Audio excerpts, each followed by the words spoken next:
It's very good we're meeting ourselves and catching up.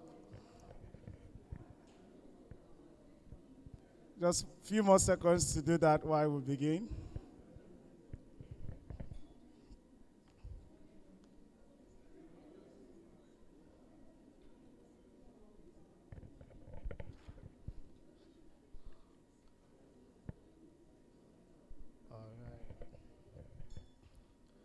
Good morning, ladies and gentlemen. Good morning, ladies and gentlemen. All right, please, can we get seated? We'll start in earnest. Can we get seated, please? Thank you. We'll have a session to catch up a lot.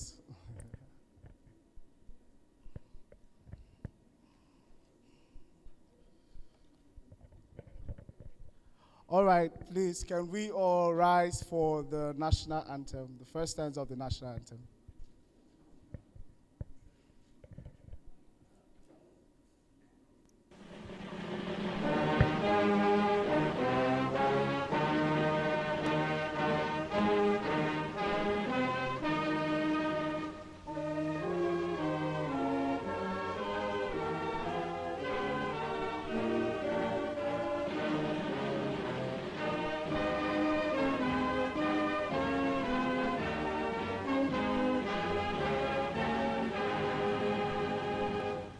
Thank you. May we be seated.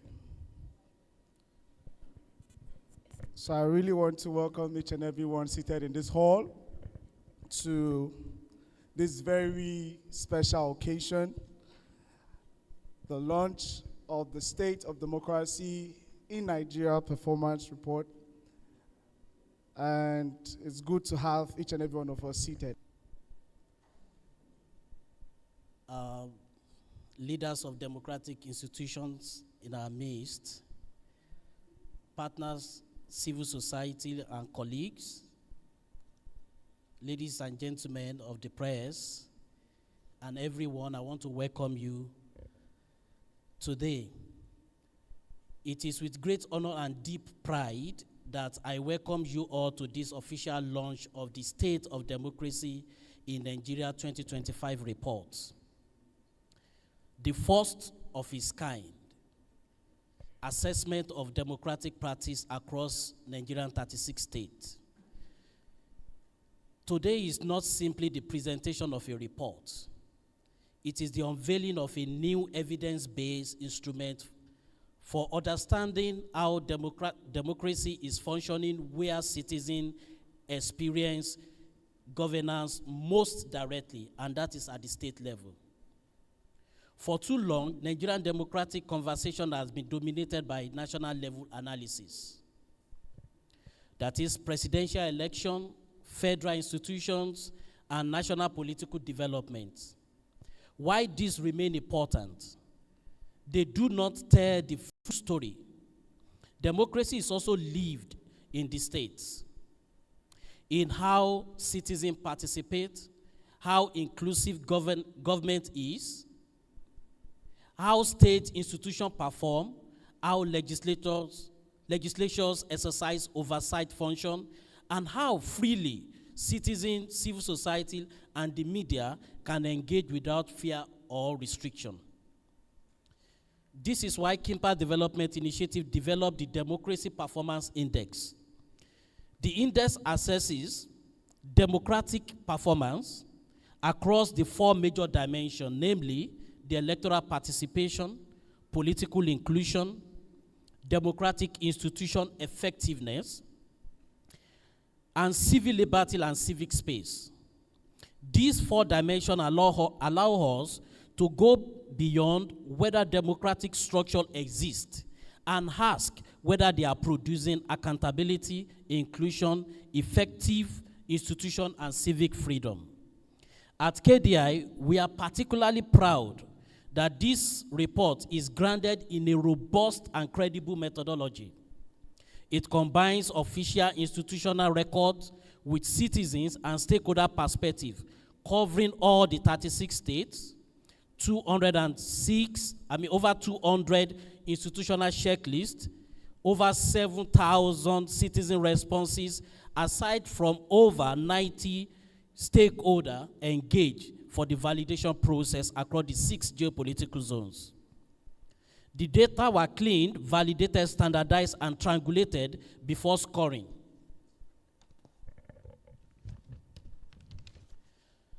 This gives us confidence that the findings are not based on assumption, sentiment, or political preferences, but on evidence and structured analytical process.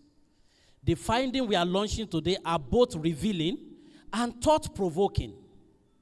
They show that democracy is active across Nigerian states, but is not yet consolidating.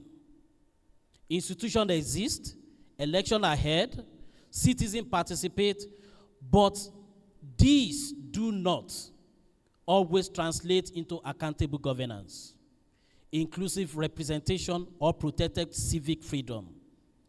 The report also shows that no state currently reached the high democratic performance zone, while only 6 states fall within the moderate performance band. But let me emphasize this clearly. This report is not designed to name and shame. It is designed to diagnose, guide, and strengthen. It provides governors, state assemblies, electoral bodies, civil society, development partners, media, and citizens with practical evidence on where democracy is working, where it is constrained, and where reform can have greater impact. Today, we at KD ably represented here at this event by Dr. Idris Salisu Rogo. May I request to allow me to please stand on the already established protocol. Thank you very much for that. On behalf of the Conference of Speakers of State Legislatures of Nigeria, I warmly congratulate the Kimpact Development Initiative, KDI, on the convening of this important dialogue and public launch of the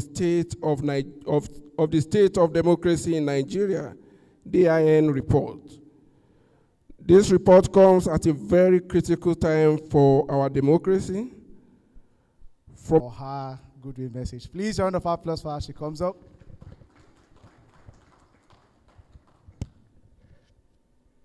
We can do better.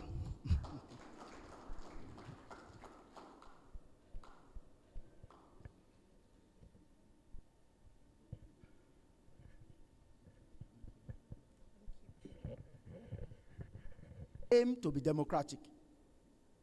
It will amaze us to the extent that by the time we begin to do our debate shortly, it is either we are confused or convinced, depending upon what variable we are using, as to what democracy amounts to. For example, fielding any candidate apart from the candidate brought forward by the Korean People's Party is a crime. And the punishment can be as severe as life imprisonment. In Britain, and Britain practices multi-party democracy. To establish a new political party only requires that you register and that you have the conditions precedent to forming a party. So, we must come up with objective conditions, objective prerequisites to democratic practice that have been suggested elsewhere and which we shall look at now. A. Appadurai, that Indian author in the 1940s, brought out a work which he called Substance of Politics. He, together with Edmund Burke, had agreed as to the meaning or the definition of democracy. A form of government in which the 4 principles are respected. Elections can be predetermined, and its periodization known according to the laws of the land. And finally, where majority rule exists, These 4 conditions are the conditions precedent to a democratic system. If a country does not have these 4 conditions simultaneously, it falls flat in being called a democratic state. So, popular sovereignty, popular rule, majority rule, periodic elections, and independent judiciary are critical to the establishment of a democratic state. That's definitional. Some people have even added a free press very recently. Segun Johnson, professor of political science at the School of Oriental and African Studies, says a free press should be included as one of the conditions precedent to having a democratic system. So, democracy itself, if it can be as controversial, even in definition, application as this, how much more the practice of that democracy? Even in its name, democracy, Fidel Castro also said that his country was democratic. Fidel Castro's Cuba claimed that his country was democratic. The Chinese say that their own democracy is that which allows for the dictatorship of the working class. I mean, just imagine the oxymoron, that a democracy which ought to allow for freedom and not dictatorship is in China permitting for the dictatorship of the working class. So, that means there must be 2 types of democracies. 1, a liberal and 2, an illiberal democratic system. So, if a democracy is said to be a liberal democratic system, what we must do is to measure the conditions precedent to that democratic system. And this is what KDI has done. By suggesting, by giving out, by revealing, by illuminating those conditions precedent by which a democratic system shall have to be measured are said by the will of the people, popular will. 3, that the judiciary that operates in such a state is free from interference from the executive and the legislature, therefore independent. And 4, that there is periodic rule, periodic elections. If you have these conditions in any country, it is democratic. If you say good roads, good water, economy, welfare, even dictatorships do that. Dictatorships achieve even better roads. The single most important civil engineering construction in Nigeria, the 3rd mainland bridge in Lagos, was done by the military, not the civilian. So when we speak of democracy, therefore, it is not therefore analogous to good governance. It does not mean because you have democracy, you are going to have good governance. Most of the countries in Africa that have democratic practices are among the worst governed countries in Africa. In fact, democracy in countries like Senegal and in Namibia has not liberated the people from poverty. No military rule has ever governed in Senegal since its independence. Yet, the people have continued to remain in real abject poverty. So, why has democracy not achieved economic growth for them? It means that economic development and growth is not a condition for democracy. What makes for democracy, therefore, are periodic elections, popular rule, popular sovereignty, majority rule, and an independent judiciary. Full stop. It is possible for a country that has a dictatorship to govern its people well. Perfectly possible. Can we have an example? Morocco is an absolute monarchy. King Mohammed VI governed the country. He just appointed his son as the head of the army. A 22-year-old son. Just yesterday. Just like that. No military training, no nothing. He said he's the head of the army. Absolute monarchy. But I tell you, Morocco is even far better governed than Spain. And the economy of the country is such that it relates to the people perfectly. Lesotho, the highest country in Africa, located in the peak. It is one of the highly governed countries, efficiently governed. And we have the Vatican City, a theocracy. It's not a democracy. It's not a monarchy. It's not a plutocracy. It's not an aristocracy. A theocracy. One of the best governed countries in the world. So, why is it that people always think that democracy should achieve economic growth? Why? It is a function of good governance, not necessarily democracy. Because you can be properly well governed in a country that is though aristocratic, but then relates to the welfare of the people. So what is the beauty of democracy? It is in just one thing. One, that the people live in liberty. Liberté, equality, and fraternity. The foundations established by the French Revolution in 1789 remains the most critical standard, canon, by which you measure democratic rule. Meaning that the continuous measurement, test, analysis, and definition of democracy as it evolves in our modern world is one of the most critical functions that any civil society can do for democracy in Africa. Now, obviously, granted that a good and thriving economy is great, allowing the citizens to pursue their economic and social welfare, but it is not a way to describe the dividends of democracy. Rather, it is a way to describe good government. Then, shouldn't government be analogous or even same as democracy? The answer is no. Good government does not necessarily mean it must be democratic. So, whereas democracy has the potential to give good government, only potential to give good government, its presence or practice does not necessarily result in good government. Surely not in Africa. Now, this means that good governance is not necessarily found in democracy, nor is it absent in any other form of government. Aristocracy, diarchy, monarchy, and even democracy or theocracy itself have been shown in historical terms to be able to achieve good governance in different parts of the world. Historical data from the Vatican City have shown that theocracy has anchored good governance in that city-state. Monarchy, and I dare say absolute monarchy in Morocco and Lesotho, have been shown to be utterly beneficial and good for the governance of the countries. While democratic rule in Bedel Bokassa's Central African Republic, Chad, and even Paul Biya's Cameroon have not just shown a pronouncement of an utterly illiberal credentials, but a woeful democratic foundations.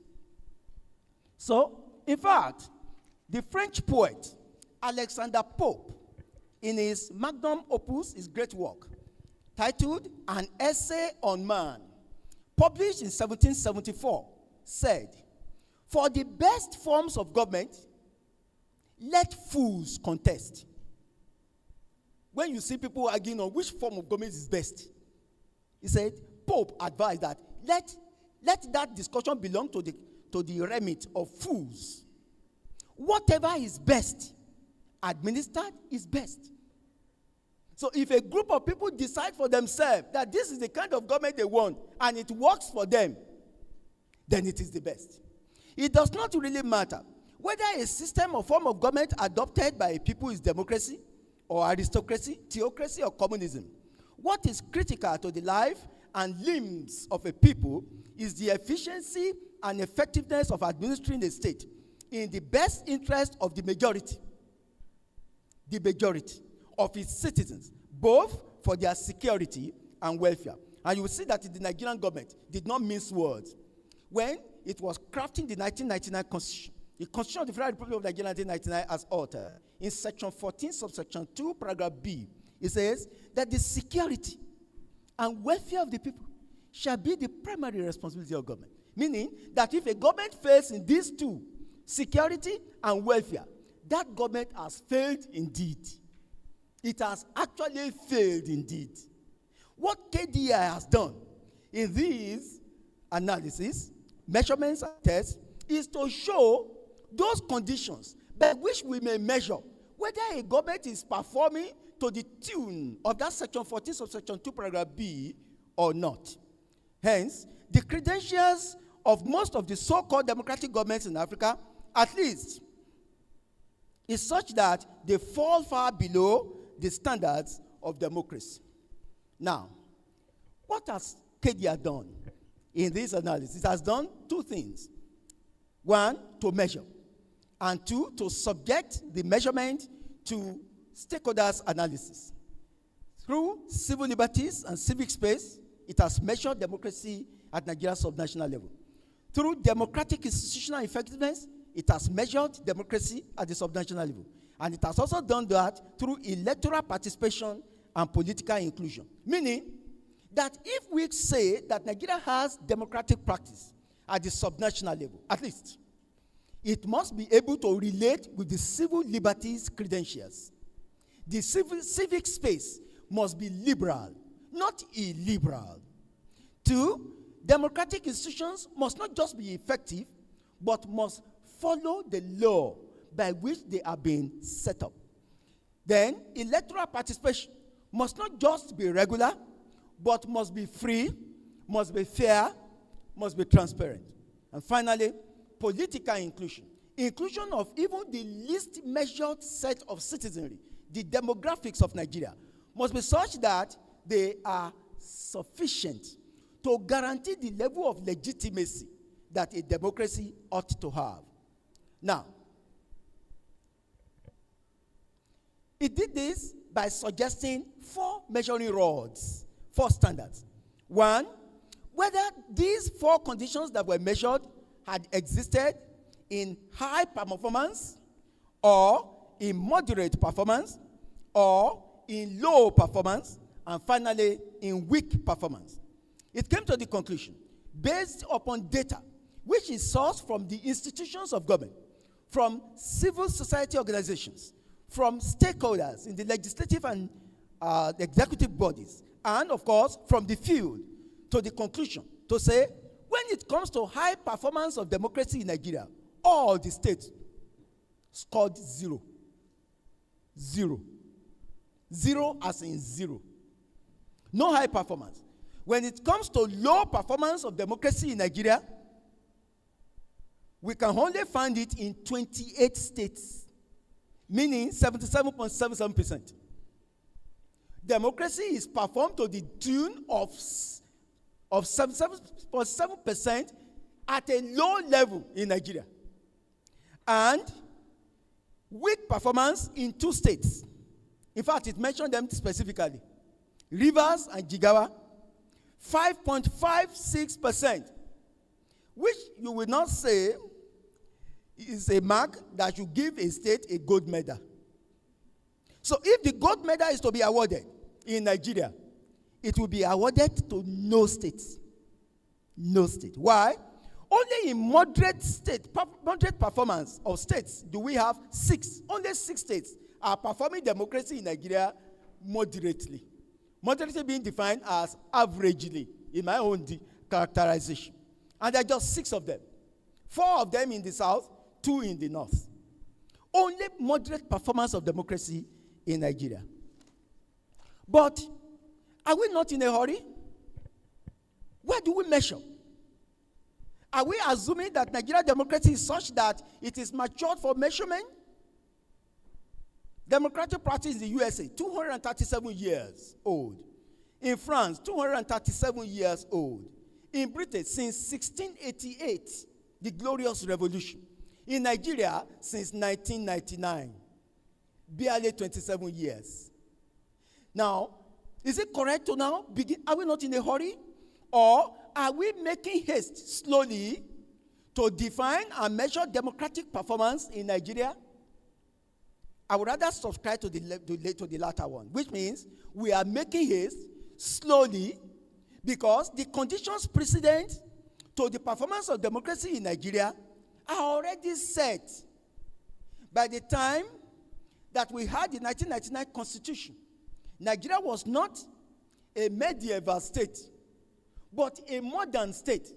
And what do you do to a modern state? You use modern tools to measure whether there is a democratic practice in it or not. Now, I draw your attention to these questions not because we assume that Nigeria is not democratic enough, but we know for sure that democracy is a process. a process of achieving good governance and not a destination. There is no country in the world that has achieved the uppermost level of democracy to such an extent that improvements are no longer necessary. The USA even has amended its constitution severally. More than Nigeria has amended. We have only amended our constitution 5 times.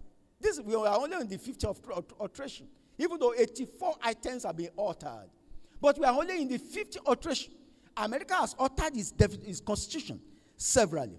So, how can we achieve the final, most accurate measurement of democracy in Nigeria? It is to subject it to these 4 things that KDI have done. And at the risk of being repetitive, I insist that we should measure it again. And what are they? 1, whether democracy in Nigeria exists at the subnational level in such a way that we can say for sure that there is inclusiveness. 2, that we can say that there is civic space and civic liberty such that it involves the people. 3, that there is inclusion of even the least, most unrecognized part. And then 4, and finally, that democracy has anchored good governance. I conclude this speech by saying this to us as Democrats, or as illiberal Democrats. 1, that there is no perfect democracy. None. Absolutely none. And that when democracy works, they can only work by the instrumentality of institutions. Even though individuals too can be so abrasive as to make the institutions serve only their personal goals. The example of one man called Donald Trump in the United States of America it commends itself to us as to how a president, whoever thought that the president of the United States will not need the approval of the Congress to go to war, a major war.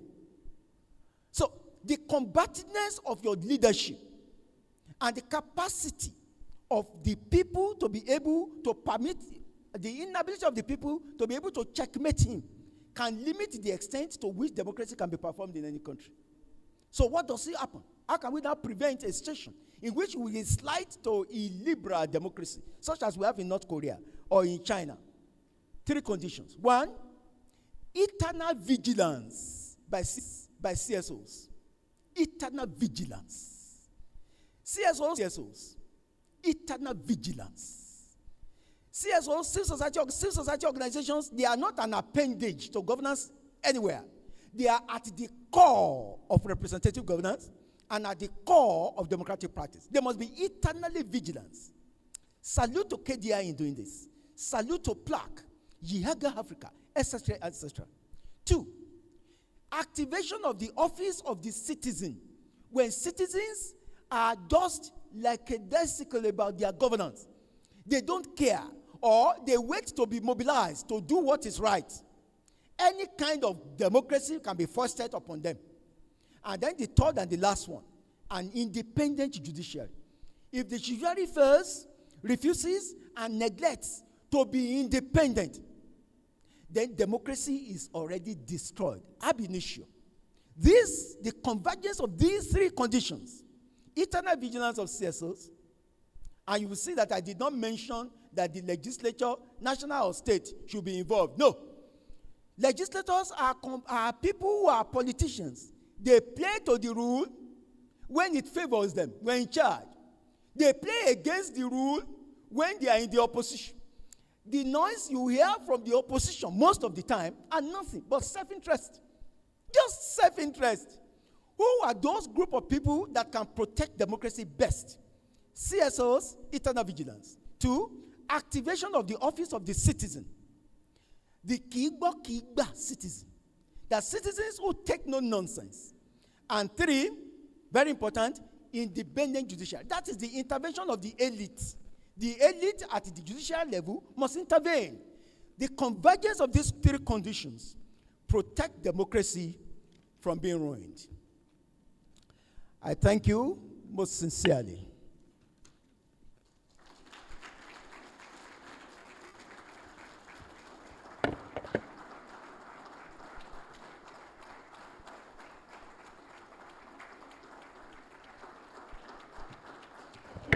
From the rousing ovation, you could already know that Prof has done a great job. Please, let's give him another round of applause. Thank you so much, Prof, for your address. You have raised serious concerns. You have spoken about what really is a democracy and what we should look out for. Just to recap some of the principles you spoke about, you talk about the principles that must go simultaneously for us to kind of like ascertain that there is a democracy. You talked about popular rule and sovereignty. You spoke about independent judiciary. You spoke about majority rule must exist, and of course, periodic elections. So you made a lot of very thought-provoking comments. You asked us, why are we in a hurry? Is it time for us to measure Nigerian democracy? You made me want to probably relocate to Morocco, if possible, because quoting the Constitution, I don't think my security and welfare is guaranteed, but I'm hopeful. But most importantly, you gave us safeguards, and I think that is what is most important for this conversation, and the next steps will be taken from here. Things that will protect our democracy. You spoke about an independent judiciary. We have had issues around status quo ante bellum. We have also had many issues around the communication of judiciary, and it gives us grave concerns. You spoke about internal vigilance of CSO, which is one of the roles I know KDI also play. And of course, the need to activate the office of the citizens. I think these are three important notes that we should take as we take a deep dive into this conversation around democracy. Please, once again, can we give Prof a round of applause? So while the conversation was ongoing, we had some other important dignitaries join us. We had the Director of News and Politics Editor at Arise News, Mr. Somna Shagari Sambo, join us. Please, a round of applause for him.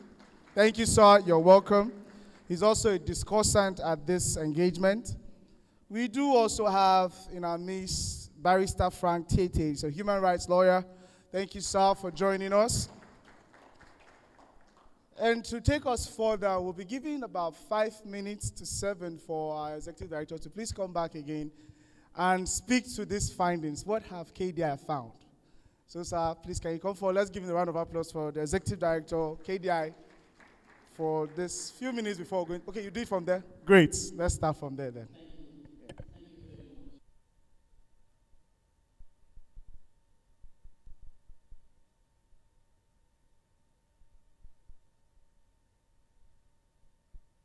I want to thank every one of us for coming, and from now the conversation is going to continue from here. So, and then except when we want to update. And for us, we also want every one of us to contribute.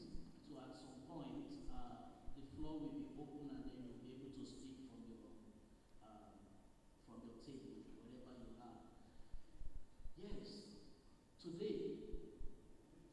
For a lot of time, I think for months, we've been going around the 36 states, trying to assess how strong democracy is at the subnational level.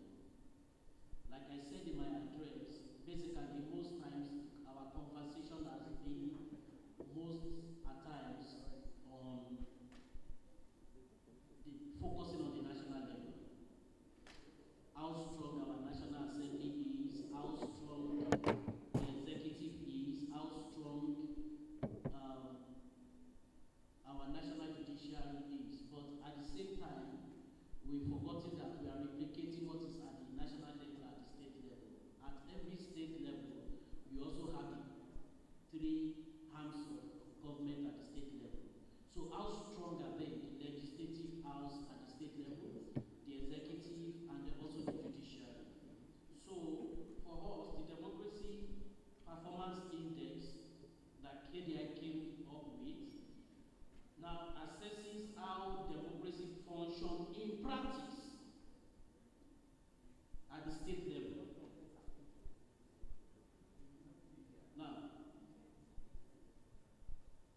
I hope all is well. I hereby declare status quo ante bellum. So go back to the state of peace. Thank you. Okay, so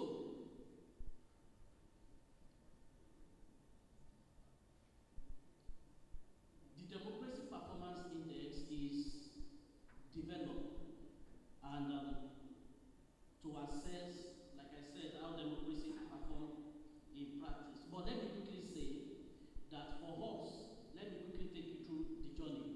For us, this is one of the new estates in Nigeria. But we have seen other institutions outside the country, international bodies assessing how democracy are in various countries. You look at the Freedom House report, you look at the Civicus, you look at a whole lot of them. But most importantly, what we want to do is to see how do we customize this methodology and everything to the peculiarity of Nigerian state, most especially at the state level. So this was developed, and 36 states were measured. FCT was not measured, and the reason we did not measure FCT because the democratic institutions in FCT are national in nature. The National Assembly, for instance, make law for the FCT and the rest. So that is why we didn't look into that. And then, the first thing we did was to bring people together to do what we call methodology workshop, to come up with the methodology. How do we adapt the internationally recognized methodology, and then the one we develop, how do we adapt it to Nigerian peculiarity? So what we have done was to bring people together to look at that methodology that we have looked at with academics, civil society, media, the entire organs of the country, of any nation.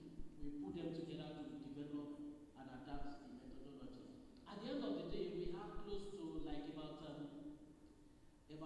16, let me say like about 16 indicators to assess.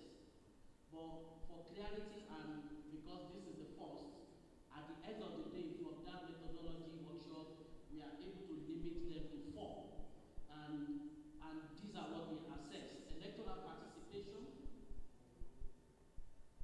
which is the first one that we assess. And under the electoral participation, we look at the participation in terms of the voter turnout, PVC collected, most especially focus on the election conducted at the state level, which is the CEC conducted.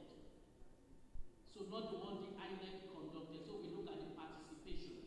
Then we look at the social and political inclusion, which talks about the representation across gender, across age, grade, and the rest.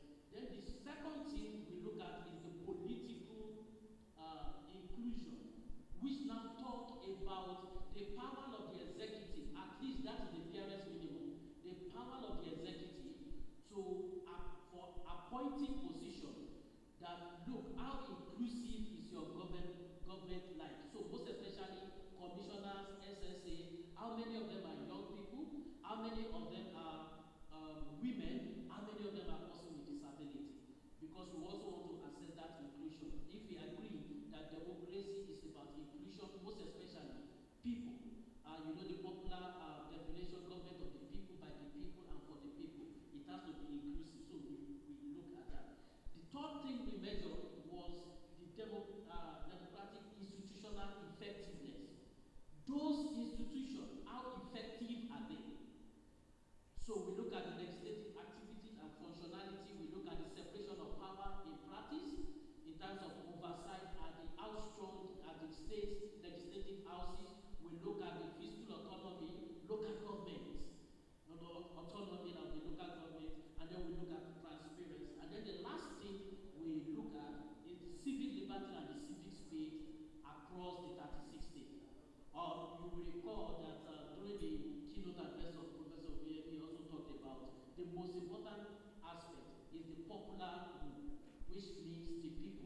But most importantly, we assess the freedom of association and assembly there, civil society operational space. How easy is it for civil society to operate within the state? And then the freedom of expression, we look at the media freedom, and then the political representation of the availability and accessibility of the electoral legal framework for people. So now these are the four major dimensions we look at. Now, I have said we went to the 36 states. Now, checklist was divided institution to get information from 6 key institutions at the state level. And so, letter was sent to them. We sent the request for information across to them. And those institutions will see the state INEC to provide, because we also assess the state governorship election that relates directly to the people. Though it's being conducted by INEC, but they are choosing their own governor. We are not assessing how they chose the president. So we look at that. We look at institutions like INEC, State House of Assembly report, then media archive, and then we went to the government website. Then most especially, most states, we went to the the Ministry of, Bureau of Statistics in some of the states to get this information. So at the end of the day, 216 institution checklist were retrieved. We spoke, and then over 7,000, to be specific, 7,128 citizens also responded to the questionnaire and then the checklist too. So at the end of the day, we went into what we call the weighting measure to actually put weight on those four dimensions, and eventually 30%, for instance, civic liberty, which is called 30%, democratic institutional effectiveness, 30% too, and then electoral participation and then political inclusion, 20% respectively. But if you look at this, we have election, but how strong is our institution after the election? That suggests why some of them are not weighted at the same, on the same performance. So let me quickly go to our rating. At the end of the day, we have a rating mechanism, and then we have to classify that. Now, by the time we assess everything, you now have the scores. Now, stage between 0 to 39, let us say 40, less than that, weak in performance. And then between 40 to 59 or 60, less than 60, low, or in terms of poor performance. And then we also look at moderate performance, which is between 60 to 79, less than 80, moderate performance of the state. Then in terms of the grading, we look at the between 80 to 100. If a state gets into that particular level, you are able to get high performance. So the key question for me is that what this have done. And after we have done this, so what we did was to now travel with this data after analyzing, cleaning, triangulating and everything. We went to the 6 geopolitical zones to do what we call validation exercise. All the people we got people at the 36 states in terms of that validation from places to places. At the end of the day, we also subject this to peer review. Remember, we gathered in a city called Ancient City of Ibadan to do another layer to look at that peer review. And then the last set of what we did before we put it out was to also subject it to international peer review to say, look, people outside the country, you will see the name in the report. You don't have any stake. Look at this objectively. check the strength of this methodology and what we have done. So at the end of the day, we came up with what we came with. So I will just present to us, number one, the national finding, which is the overall finding, how the map look like, and then I will also present to us how the map look like in those 4 categories, and then each of the states also have their own reports. But I will not be going to the report of each of the states. We still want to close at the time stated on the agenda. So I will just talk until we get the rest in the report. But the most important thing for us is this.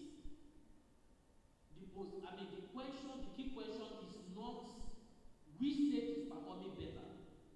The most important question is what can each state do better.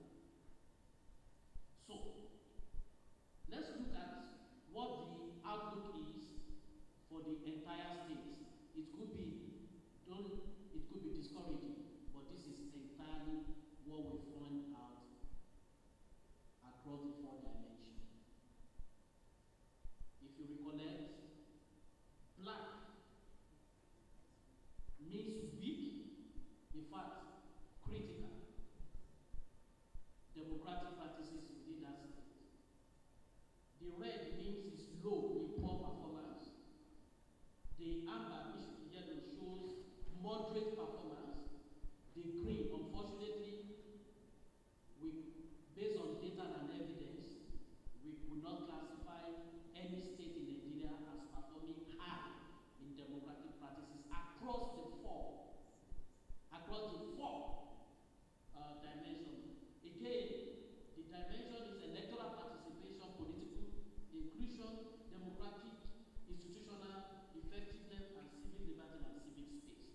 So this is exactly what this shows us. It shows us that Oyo State, Osun State, and I think Professor mentioned this during his presentation, 4 states in the south, and then 2 in the north. Oyo State in the south, Osun State, Ekiti, and Ondo are performing moderately, and then you have Nasarawa and Yobe performing moderately at the northern hemisphere, and that is what the situation is in Nigeria today.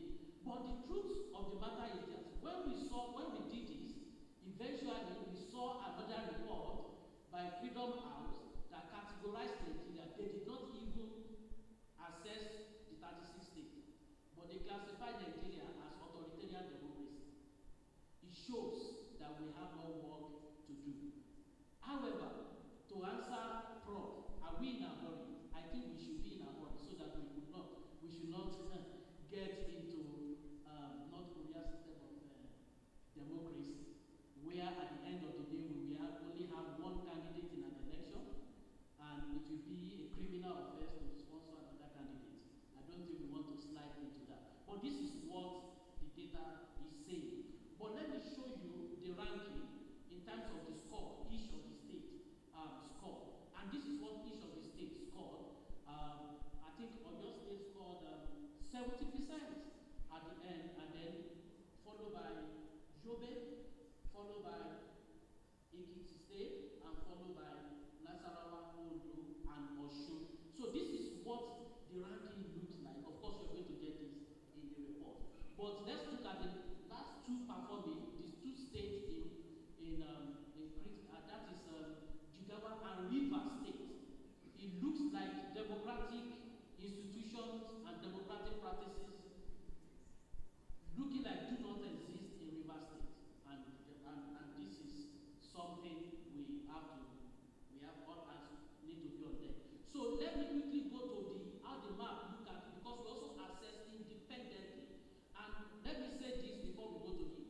Now, the first thing I showed you is the average score, weighted average score of the 4 dimensions. So when you put the 4 dimensions together, and this is what you have. But again, we try to assess each of the dimensions. So what it shows us, what the data shows us, is that there are states that perform better in 1 dimension and not in the other dimension. It also shows states have strength in 1 area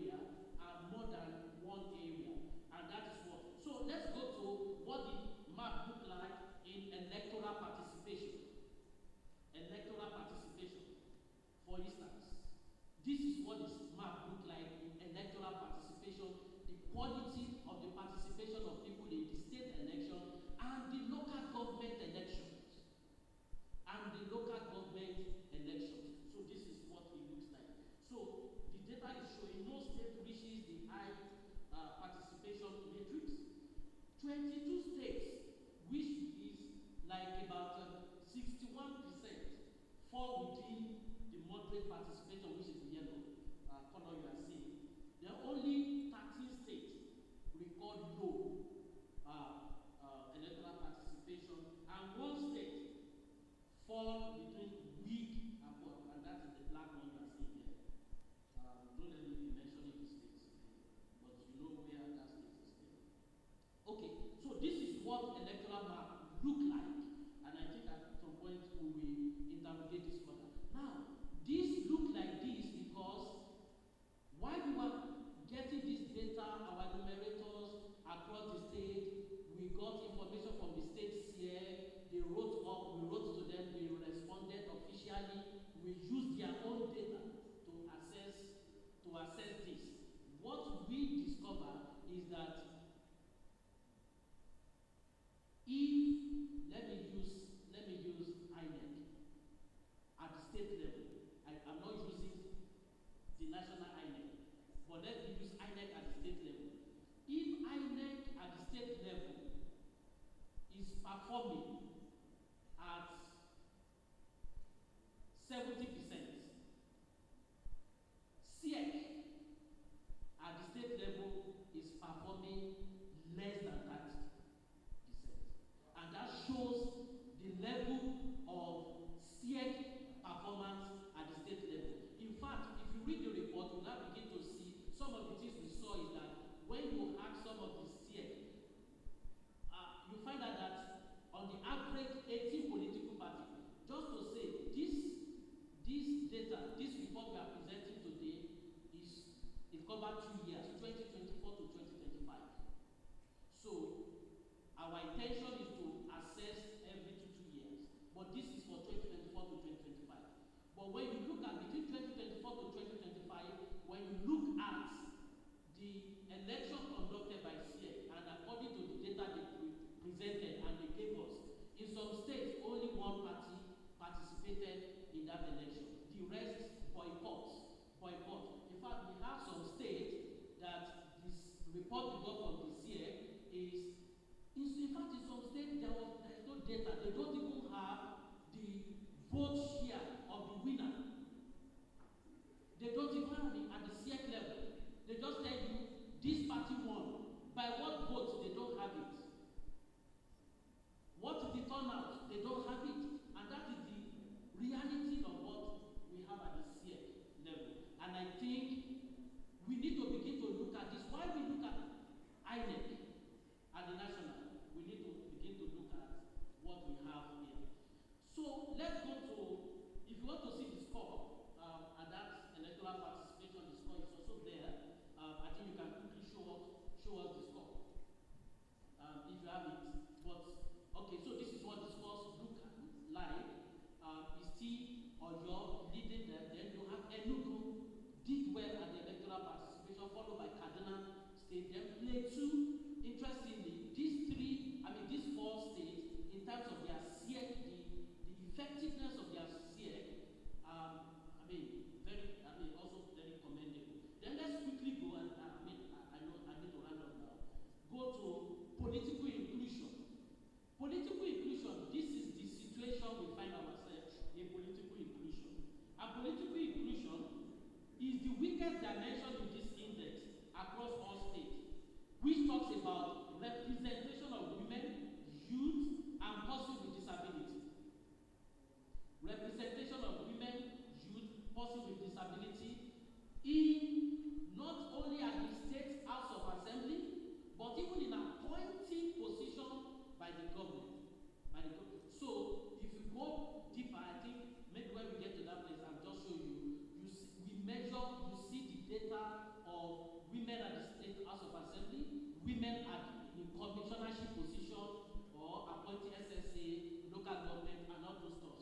So, but this is what it has. It shows all that all 36 states, basically, on political inclusion, fall below acceptable inclusion standard.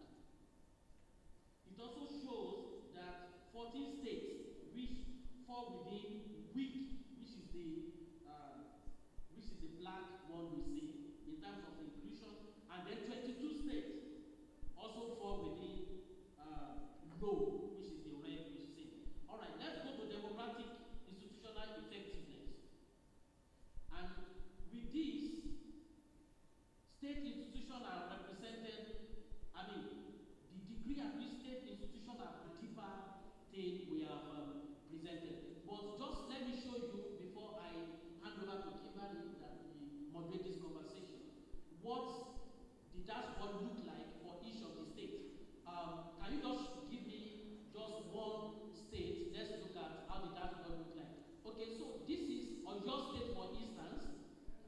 When you look at it, rank number one according to that. But when you look at electoral participation and the rest, you see that. But if you come to the right hand side, you see the data. Governorship turnout 26%. Then without government turnout, the number of times the assembly sat, the representation in what is it called now? Representation inclusion. They have, as at the time this was worked on, they only have 4 women out of 18 commissioners. They have 1 youth out of the 18 commissioners, no person with disability. And then in terms of other appointments, you'll find it. Detailed, and it will giving context to the panel conversation that we're going to have, so that when we start to ask the question, you know where it's coming from. My name is Kimberly Wanchiko. I'm a broadcast journalist with Real Broadcasting Network, and I'm honored to be moderating this panel. The panel is actually diverse. When I was looking at the report Bukola Adewu was presenting, I knew when Paul was speaking, I was stunned by it. But I was even more shocked that Prof here was wowing. He was even shocked by the revelation that is aware of. So it tells you how bad it is. And I know some of you must have checked your states to see the performance level. Not that he was asking, but I thought Lagos would have done better. I say, I'm sorry, it's Nigeria, you get shocked every day. So we'll be interrogating further, and diverse panelists, even though I've been told to go beyond the list that I have. So I might as well just throw questions to other panelists in the room to just get their perspective of the report that's been presented. But I'll take it off from where the DG of KDI left off, and to find out, I mean, what informed the need for this at this juncture is something that a lot of people want to know. We already get an idea of what the Democratic Performance Index is, why it is important to develop this tool at this time in our democratic journey is what I want to hear from you. All right, thank you. Like I said, I think for us as an institution, we need to begin to look at, as KDI, what we think is that we need to begin to look at how strong each of these states, CNN, even as civil society, to areas, what is needed, not one size fit all. And just because there are states here that need institutional strength, and there are states that we need to do a lot around their civic space. So we feel that all these nuances, peculiarity need to be put in place, and then we have to go out for months, over 6 months, to begin to look at this. Thank you.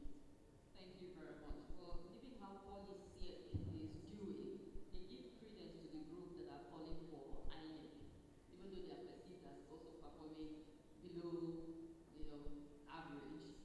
Some people are saying maybe INEC should take over the state electoral. I don't know if that's going to fix that anyway, but we'll get to that in a bit. And the next set of questions will go to at least 3 gentlemen. I'll stand the room, and I know they're here. Barrister Frank Tete is here with us. Dr. Amechi Anagwe, I see you, and Mr. Somna Sandro is also here.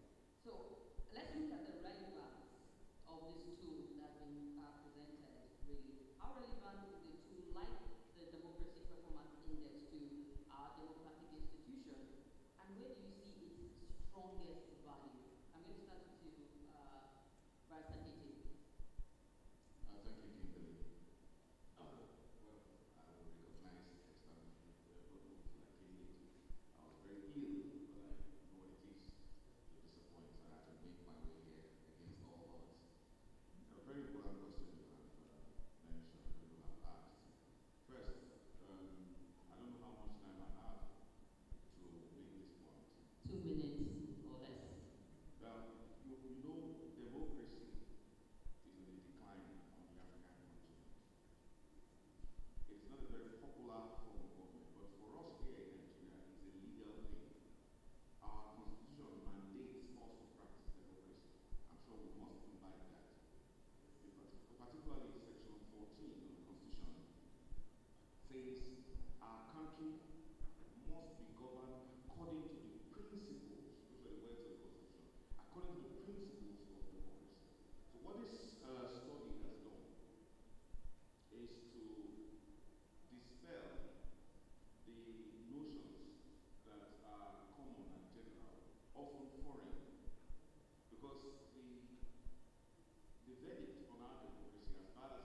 on the continent, but we still must congratulate ourselves that we're practicing democracy after all of these ups and downs. The debate of democracy on the continent and on our country has been foreign. What this study has done is to localize our understanding, our perception, and to pass a verdict, which is even worse than the foreign perception. And that makes it very risky. Means that we have been a people that have been managing quite a lot. The other aspect of the question is how relevant it is. You see, because it is state-based, and that's the beautiful, peculiar thing about this study. Well, I can't thank KDI enough for this. It shows that it's a thinking organization. You know, you don't have to always, yes, do things the way it ought to be done. Because when you are fortunate to get donor funding, you simply do the things that the donor expects. But when you actually go take on peculiar problems that will, make us come face to face with our inadequacies, it does help. The relevance is, because of my standpoint, I will quickly look at law reform. Now, because of the concurrent jurisdiction of both the state and the federal government in making laws as to certain subject matters, I am happy that the Governors Forum is represented here, meaning that you need to apply laws as to political inclusion. So we need to go beyond the 35% affirmative action that has been ratified at the judicial level to now make it a legislative level. That's a very important relevance of this study. Because when Buka was making this presentation, he highlighted the massive inadequacy in the area of inclusivity.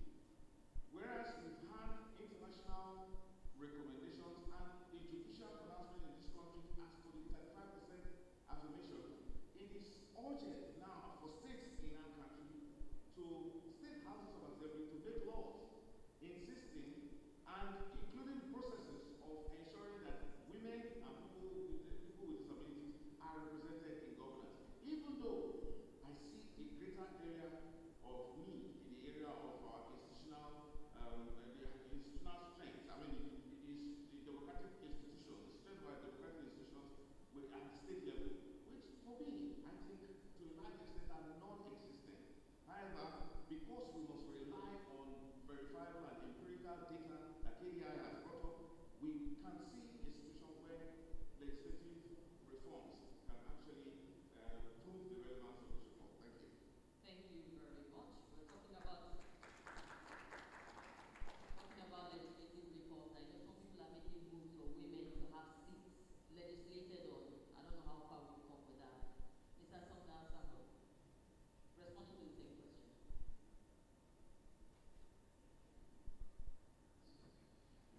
Good morning, everyone. Thank you so much for the opportunity to be here. I'll start by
look at the dimension and vectors that were Mic check.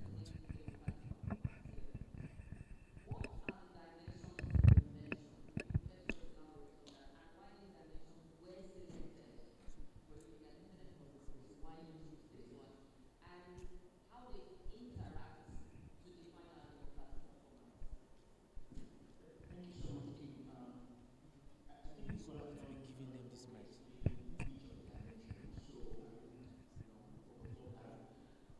But what is important is just reiterate the fact that electoral participation is actually one of it, which pretty much shows how people are engaging the process of electioneering in the country. Political inclusion talks about how individuals, demographics are represented. I think simply put that manner. Institution is also about, democratic institutional performance is talking towards how decisions have been made, policies are being implemented or possibly enforced, and civic space is talking about how people freely or are able to freely express their, their opinions, and most importantly, influence, policies. And I think that's very, very important. But just to say that the data here shows, and from the presentation, that these dimensions, they do not necessarily automatically reinforce one another. I think this is very, very important to note. Because we've seen instances where a state can have high electoral participation, but at the end of the day, when it comes to institution, it's very weak. And I think that is why we're having a process where citizens are elated to participate in the electoral process. Maybe due to electoral information that have gone out wild, civil society had spoken about the fact that, for instance, just using this as an example, Beavers is the game changer. High rep will be this, just for instance. And eventually, on the election day, those things will not function optimally the way it's supposed to function. So, but again, it's also the fact that you see where a state where participation is on the high side, but at the end of the day, it doesn't translate into political inclusion. Where you have citizens that are engaging the process, but eventually it's not leading to political inclusion. But the third point I want to make, which is my last point for this segment, is the fact that the Democracy Performance Index, I don't want us to see it as a binary. Because it is not about good or bad, it is not about strong or weak in the real sense, but it is about we learning those lessons and the peculiarity of each of the states. And one of the things that amazed me in the report is the fact that if we look at a state, for instance, like Yobe, and if you look at the neighboring states, you see that there is a lot of things that the northern divide, using that word loosely, can learn from such a state in terms of, the democratic institutional performance and some of the things that are obtainable in terms of transparency, information, availability of information, and all of those. Because if you look at it, what they will learn from that state can also transform, because they have pretty much, permit me, they have the same kind of culture, they have the same kind of issues affecting in terms of region when we talk about insecurity. So insecurity to the real sense cannot even be an excuse for underperformance. That's what Yobe has shown us. So these are some of the things that I want to reinforce in this. Thank you. Okay. Thank you very much for that. I'm too curious. When the state gets this report, I will look at Ethiopia and the rest like maybe you need to travel to Oyo State and get to learn from the moderate operators there. Right. Thank you very much. Oluwafemi is the head research and strategy at KPI. The next question will go to a professor, and I know it will get very thorough, academic, and very practical also. And I'm directing this one to Professor Ennis. Prof. Now, considering the dimensions that have been presented and talked about, how will you assess the overall impact on the state of Nigeria's democracy? And why? Okay, thank you very much. And I would like to start from the same place that Professor Davis started. He started with definition and measurement. Because if you don't define, you will not be able to determine the parameters with which you would be able to measure. And so when Prof defined, eventually he told us that we have liberal and illiberal democracy.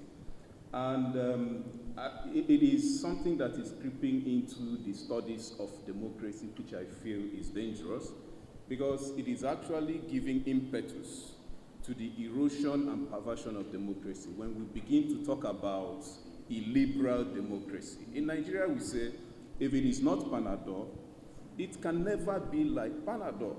If it is not democracy, it is not democracy. We cannot be talking about an illiberal democratic system because democracy itself thrives in a liberal environment that the Prof talked about. And so what does this report indicate about the Nigerian democratic system? It shows one thing, and I think it was Sumner who mentioned it, that there is a gradual decline of democracy in Nigeria, what people will famously refer to as democratic recession. But the dangerous thing is that before a democracy declines or recedes, of course, we talk about democracy receding because we talk about the waves of democracy. And so when the waves of democracy are losing its strength, you talk about recession. Now, but before recession, something more dangerous happens. And it happens unnoticed, and it happens undetected.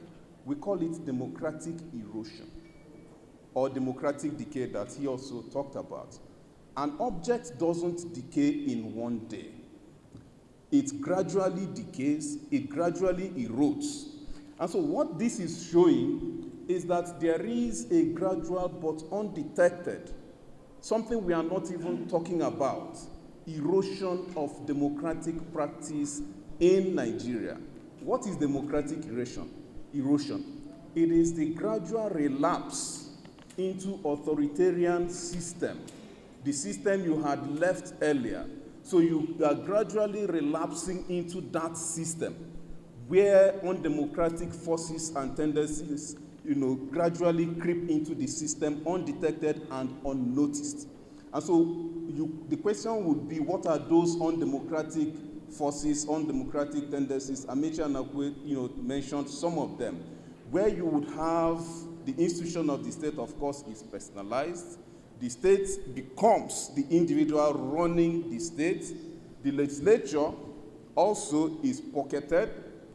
Now, all the institutions, whether you are talking about formal, informal, and I noticed that this report focused more on the formal, and it will be important for us also to be looking at the informal, public opinion. How does public opinion influence what government does? Because that is really what democracy is. Public participation in the business of the society. And so it is this gradual erosion of democracy, especially at the state level, that this report really, tells us about and talks about. And it is a dangerous one because it is unnoticed, it is undetected, and before you know it, the system, the democratic system becomes, recedes or backslides, as scholars have talked about. But importantly also, as I wrap up, is to mention that Prof, in his very good lecture, isolated the legislature and said that in seeking solution to the challenges, that we should be looking at the civil society, the office of the citizen, and I think he mentioned an independent judiciary. Now, I think it would be dangerous for us to live here believing that you can reverse this trend by just concentrating on this trend. Now, the legislature is key. In fact, the legislature is the fulcrum of democracy anywhere in the world because ideally it should represent, it should project, it should be the eyes, the mouthpiece. It is like the connection between the people and government. And so if you are to arrest recession in any society, the legislature has to be the key institution to reform. Yes, you can say that the legislature in Nigeria, and as all over the world, it is never popular. Now, the legislature in Nigeria, yes, might have disappointed us, but then you can't reform and redeem the system in isolation of the legislature. One of the things we have always talked about is that the military dictatorship thrived in Nigeria because there was no legislature. If you talk about the judiciary was always there, but then the legislature was not there. And so if you are to redeem and to reverse the trend of what this data is showing, then we must look at strengthening the institution of the legislature, but not by providing all of those capacity buildings that we have provided earlier, but by ensuring that the people themselves get involved in the business of the legislature. Thank you very much. Thank you. Thank you very much, Prof. All right, I think.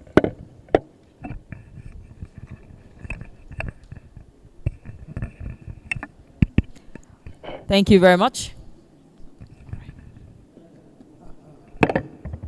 Also, the people online can't hear clearly, so that was for their benefit. Thank you very much. Professor Ernest Dereke is a professor, Department of Political Science and International Relations, University of Abuja. I was tempted when you were speaking, sir, to ask you at what point did the decay start? Because almost 26 years into the Fourth Republic, is it from here or from the past? Because sometimes, when you're looking at this study, I'm glad you're an academician also, you want to look at where did it start to go downhill? Okay. You want me to respond to that? Just quickly. Okay, so as much as possible not to go theoretical, because there are studies have been conducted to show that a democracy can actually begin to decay from the beginning, depending on the preceding regime, before that democracy was instituted. And so if you look at the Nigerian system, it was a military dictatorship. And then the military, had to leave for democracy, for us to have the contraption we now call democracy. Now, it means therefore that some of the structures laid by the military government were inherited by the so-called democracy that we have. And so it started affecting that democracy from the beginning. Some democracies can begin to decay midway into the journey. Some can be at the beginning. Some can be afterwards. But a whole lot of factors also account for this decay. One, of course, is when the people feel that, for instance, in the case of Nigeria, the civil society, and when I mention the civil society, I'm talking about all of us. We are only satisfied that on May 29th, 1999, the military went back to the barracks, and so we let down our guards, and then allowed civilian autocrats to take over the system. Thank you so much, Prof. I just needed to know how far back, but one thing we take from here is the fact that there's actual decay, and we've seen it in the report that's being presented. Thank you very much, Prof, for that. More questions this time around. Omolara Akinyeye. What direction of it? Oh! You were just asking me about Lagos State. So over to you, man. Looking at, reflecting on the findings, what are you seeing in practice, or do they, challenge the existing assumptions that we have about our democratic performance? Thank you very much. Good afternoon, once again, everyone.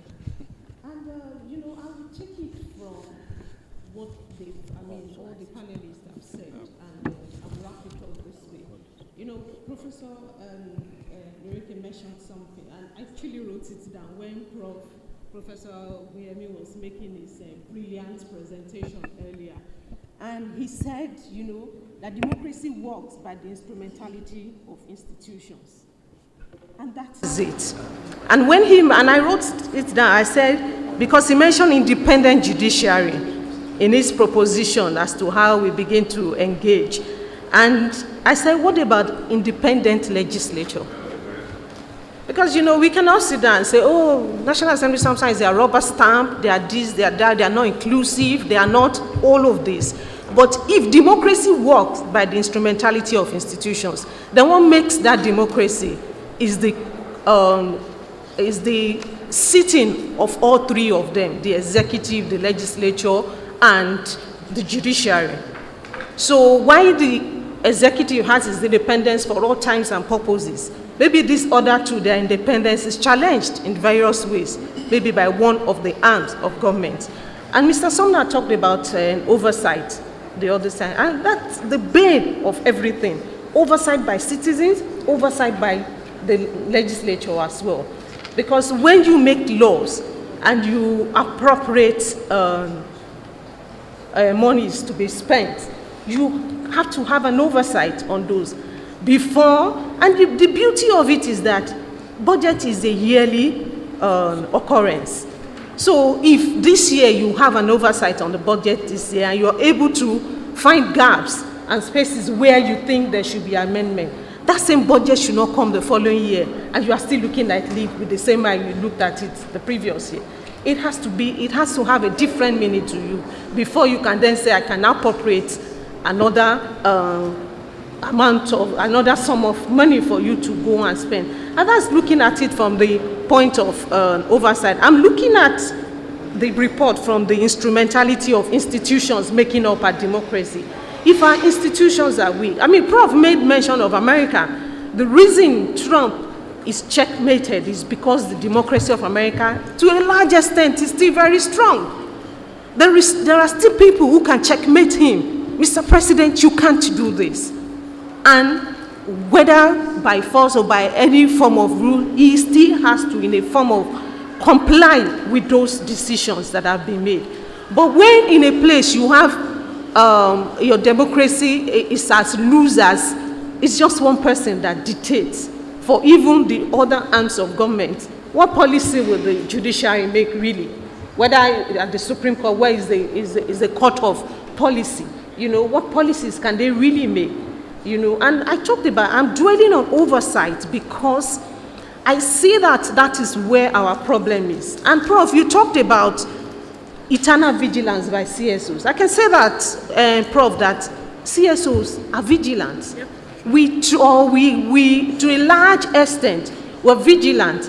And the burden of this nation rests on civil society. We all said that we're all civil society group. That burden, because it's always the civil society people that come out, stick out their necks to say this is wrong. And we do that for even the politicians that are causing some of the problems that we're experiencing. We stand up to fight, even when they are being wrong, when things go wrong. We speak up for these people. And, you know, talking about activation of the Office of the Citizens. Oh, yes, that office is activated. The Office of Citizens is activated, but how effective it is. And if you look at that office, perhaps the same thing we are trying to cure is the same problem that that office has. Do we agree with that? So those institutions, an institution is as good as the people that run the institution. And that's the truth. So whether it's the Office of the Citizen, either it's the National Assembly, either the judiciary, it's as good as the people that run them. So if there are defects in the administration and the operation by those people that run those institutions, we are going to have these defects that we are having. And that's why you can say a state like Yobe has pass mark in certain areas that state like Lagos or any other, or some other state that we would have expected would have a pass mark, does not have a pass marking. So it has nothing to do with the level of that development. And I'm happy that Prof mentioned that. I wrote it down somewhere, you know, that economic growth, has nothing to do with the form of democracy that is being practiced in that place. And that's the truth. So at the end of the day, it still comes back to the people who run this democracy. It comes back to the beneficiaries of the democracy. It comes back to the managers of those who run a democracy. And that's what I see in this, that, you know, the managers of those democracies in different states, it's the level of operation, is their attempt at at defining what democracy means for them that helps them in running the state. It has not, if states are getting more money, are you getting more service delivery from the state? It doesn't correlate, you know. It doesn't mean more money means more development. It doesn't mean fewer funds means, lack of development or greater development. So, you know, I think that is the managers of this democracy and how they define it that actually makes democracy effective in any society. Thank you. Thank you very much. Well, she's the Deputy Executive Director of Policy, Legal and Advocacy Center, PLAC. Thank you very much for that. Now, I know we're pressed for time, so we're going to throw it open. Aha, the hands have gone up really fast. Because of time, can we do it in a minute? Just 1 minute, your contribution, and we'll get straight to it. So I will start from this side of the table and move. Just one hand there and two here. Starting with you, sir. Please just introduce yourself and speak. Thank you very much. My name is Okwemi Oladimeji, and I lead Future Builders Initiative. So I just want to say, because of my own demographic, the young people, I was actually looking through to find, what the demographic of the people that responded. But I want to believe that, the larger percentage of the people are going to be young people. But the true fact of the matter is our own definition of democracy, of what development is very different. A larger percentage of elder people here have witnessed what military government looks like. People born between 1990 to date have not seen what, in quotes, bad military government is. But in opposite, what we're seeing in other West African countries is military government that looks like a developing democracy. So, and I will say, just like Prof said, that what we are witnessing here is a civilian autocracy. Every institution, every indicators that we find here, young people are taking the bigger part of the, of the issue.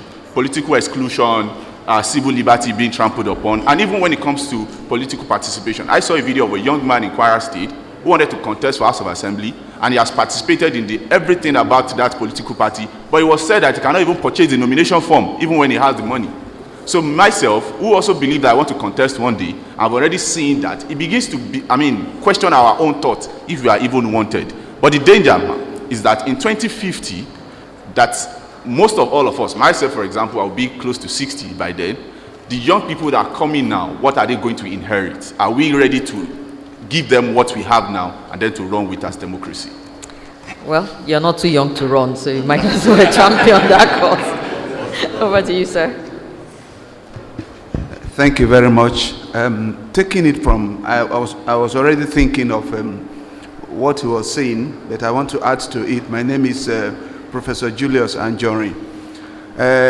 Trying to look at the generational cohort in Nigeria, where you have different generations and they are taught. 2 or 3 days ago, I think I was discussing with my daughter, and I realized that what she was talking about in relation to democracy is completely different from my own perspective. How, I'm asking a question, how do we get to a point where there will be a conglomeration of ideas from one generation to the other, especially bearing in mind the challenges that we are talking about concerning our democracy. Secondly, I want to talk about what is happening in Burkina Faso. Traoré took over in 2022, and January 2026 he said, nothing like democracy. What lesson can we learn from this? Because looking at it, it means that for him and for so many other African countries, democracy has not given the type of dividend that we expect. Therefore, in a forum like this nature, we should also look at what can we do to save our democracy. And lastly, I want to believe that it's getting to a point that we need to define what our own democracy should be, not necessarily copying from abroad. In fact, when I was doing my PhD, I called something domestication of policy. Have we got it to a level where we can domesticate our own? We can learn from others. But somehow, this report is showing us that we have to come home, look at what we need to do to define what works for us. Thank you very much. Thank you very much, Prof. Over to you, sir. Thank you very much. My name is Jaye Gaskia. I want to speak about three things very quickly, and I will try to be very quick because I'm not known to be a quick speaker. So the first thing for me is that I think is to commend KDI for this step that has been taken, because for far too long, attention has been focused on the center, on federal institutions, as if actually that's where people live. People don't live. Citizens of Nigeria, they don't live at the federal level.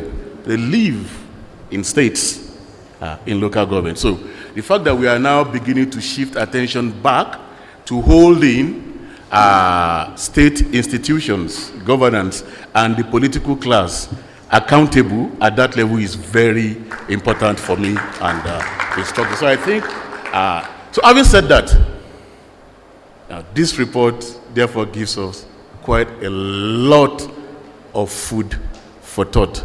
So for me, it's a beginning. It opens up a Pandora's box for engagement and for conversations, but at least we have a baseline. So in the presentation of your report, and I was just gisting, and I said to myself, I said, okay, so how do you correlate, for example, electoral participation, political participation, civic engagement, and for example now, local government autonomy? Those states that had very high level of, are we saying that the challenges that local governments have in terms of governance and delivering have actually at moderate level in those states? That's not the truth. So for me, what I'm saying therefore is that this gives us a basis for us to do further and deeper, interrogation of the things that we need to actually really interrogate. So that's the second thing for me. The third thing for me is that, again, I look at a category like inclusion, and then I heard what you said. So we talk about women, we talk about youth, we talk about people with disability.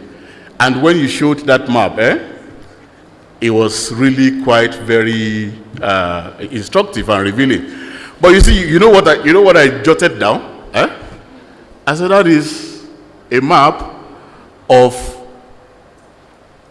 the state of exclusion within the elite, amongst the elite. Because is the poor represented? And if we have a population where people who don't have opportunities, 60% of the population, to what extent are they actually? So to what extent is that young man, a young man who is a worker, who is a middle class? To what extent is that woman, even that 4 out of 18? To what extent is that woman actually also representative of the entire diversity of women in the country? So, like I said, it then gives us a basis for us to begin to make this interrogation. And finally, because I have to talk about this, because you mentioned it, this intergenerational gap, and then this question about whether democracy is attractive, and whether, because the question for me really about military dictatorships, and I just mentioned even Libya under Gaddafi, is not necessarily whether they bring development or they don't bring development. Is that to what extent can you as a citizen express your displeasure with the policies of that regime, and what role can you play in changing that regime so that you can have a different regime? I don't care whether it's a dictatorship, whether it's a democracy, but to what extent can you, play that role? We know that it is far more difficult to do under a military dictatorship than it is under a democracy. And for generations, I think that the challenge with intergenerational something is that we are still looking at socialization from the way we used to look at it in the past. Every socialization process has been aided by the technology of that age. We are at a time in the history of humanity right now, I'm rounding up, Okay. right now, where what you have is that previously socialization takes place more or less interpersonal, and it's very physical. Even when it is the community that is raising the child, it's very physical. But now, socialization takes place online. It is dispersed, it is impersonal. And so it further then widens the gap, because then generations are actually not talking to one another. How do we bridge that gap using that same technology to do that? Because without having those conversations, we will not be able to actually consolidate anything. So sorry for taking your time. Thank you very much. So we'll go. Was this hand up earlier? Was it up earlier? All right. So the two hands then will go to the side of. I promise you we're coming on this side. Go ahead, sir. All right, thank you so much. I want to also commend KDI. Why the team lead was trying to explain and unveil the report. He cautioned against framing the report as having war state versus fairly moderate state. But we are all aware that politicians have a way of weaponizing rankings, especially during this era of elections. I won't be surprised this evening when you start hearing or reading screaming headlines, the two war states and stuff like that. I have some of our very senior colleagues on the panel. What safeguards can we from here articulate to ensure that, of course, a scalpel in the hands of a surgeon we save, the same scalpel in the hand of a tout we kill? How can we ensure that this report is used for the purpose it's intended for reforms, rather than having weapons for politicians to throw at each other? That's, for me, one question I think our panelists should help us talk about. The second one, of course, is the area of inclusion. We've seen that not a single state has a moderate score when it comes to inclusion of youth, women, and PWDs. Can we try to possibly go a bit further to probe the causes? Are they legal restraint? Is it due to party gatekeepings by men?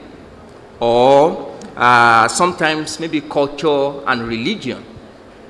And most importantly, can we now have maybe any of the states that scored very low scores as maybe a model to begin with? Since we have some states that practically scored, I saw some of the scores, almost flat zero, at least to start with, as models of inclusion for youth, PWDs, and women. Yeah, thank you. Thought you were going to say model for failure. I almost panicked. Okay. But yeah, good place to start. Over to you, sir. Yeah, thank you. Good morning, everybody. My name is Achike Chude. I'm the National Secretary of the Nigeria Union of Journalists, NUJ. I want to thank the professor for a very cerebral talk, and then especially, obviously, that his discussion devolved from the very wonderful work that KDI has done. And what KDI has done is to provide us with a formula, just like you have mathematical formulas for those who are good in mathematics.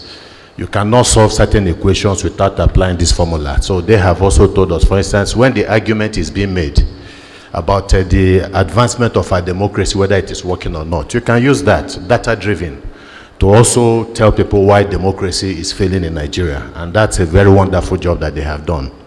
The good professor, when he was talking about it, perhaps he tried to encourage us when he talked about the fact that maybe we are making haste slowly.